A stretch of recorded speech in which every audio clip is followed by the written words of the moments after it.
Emerald Fennell. This is her like directorial debut. But she's been an actress and a screenwriter for a while. She was a screenwriter. She wrote on The Crown and Killing Eve, and she's been an actress for a while. She was never really like a leading actress, but she's been around and been in the industry and basically like knows the industry. So I've said this a couple of times about like there are some directors where it's very obvious that it's a directorial debut, of like not necessarily saying that's a bad thing, but it's very much you can tell like the first timeness of it all. And in this one, while it is her kind of first movie, you can tell this is someone who's been around cinema for a while. I would never have guessed that this was a directorial debut. Yeah.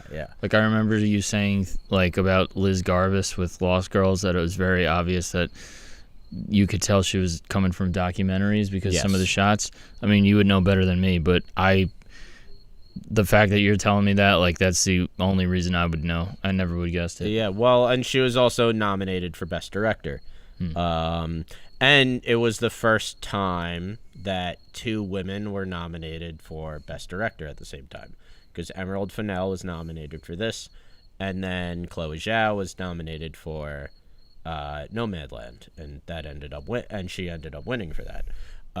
So it's not only that, and she was also, it was like it's only like the third time in history that a woman director was nominated for Best Director and her movie was nominated for Best Picture, of like Nomadland with Chloe Zhao and Promising Young Woman with Emerald Fennell is like the second and the third time that happened.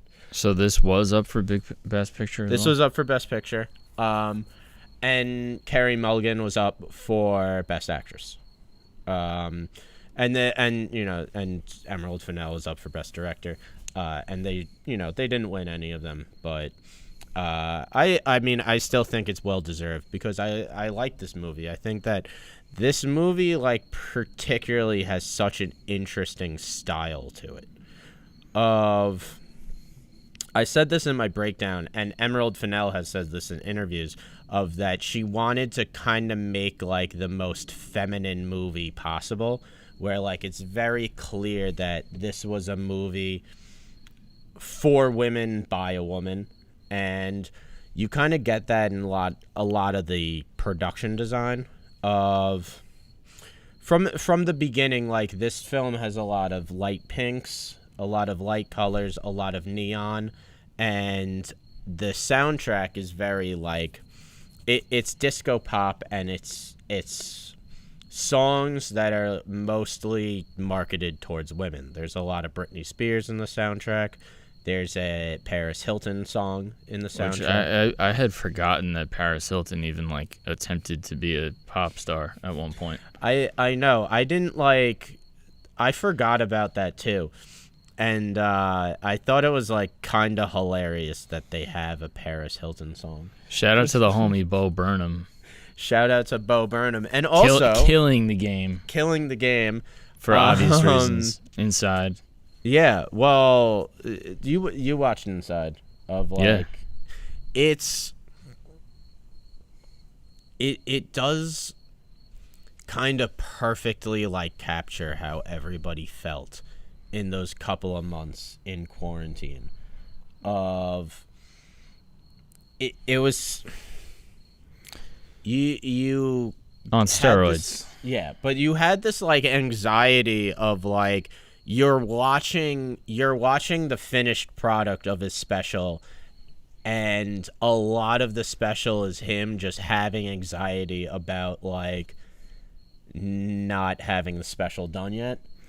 I feel like that was like what he was like, kind of cutesy angle, like trying to present it as, but like, I mean, really it was like methodically done and like obviously slaved over, right, and meticulously prepared and written.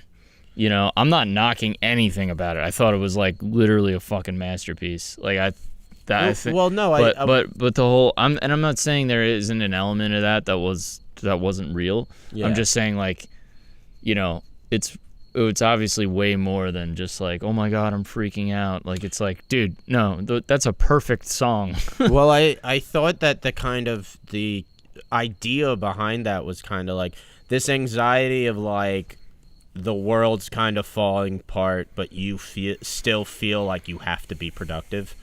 Of like, there's an anxiety of kind of like as an artist or kind of just like as a working American in general of like, you always have to be productive and you always have to be creating something, and like being trapped in a room as a like creative person or just like a super productive person and going crazy because you feel like you need to be creating something, but also like you are literally trapped and like the world is kind of ending for a couple of months. I don't know. I took it a little bit differently. Like, I took it more as like that was his way of dealing with being trapped.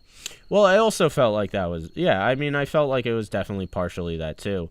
I mean, he himself like said he never wanted to do a special again, and then he kind of did. I mean, it wasn't like a special like how he normally does in front of an audience, but it was kind of a performance. When I first heard like that was happening, I kind of was like, how interesting could that be? You know, you film something in your apartment, and that's it. And then when I first saw the Netflix the song playing, I was like, this is a great song. Yeah. And the way it was shot and stuff. But anyway, we should get back to the topic at hand. But that's all to say, you know, shout out to Bo Burnham. He's great in this movie. He is.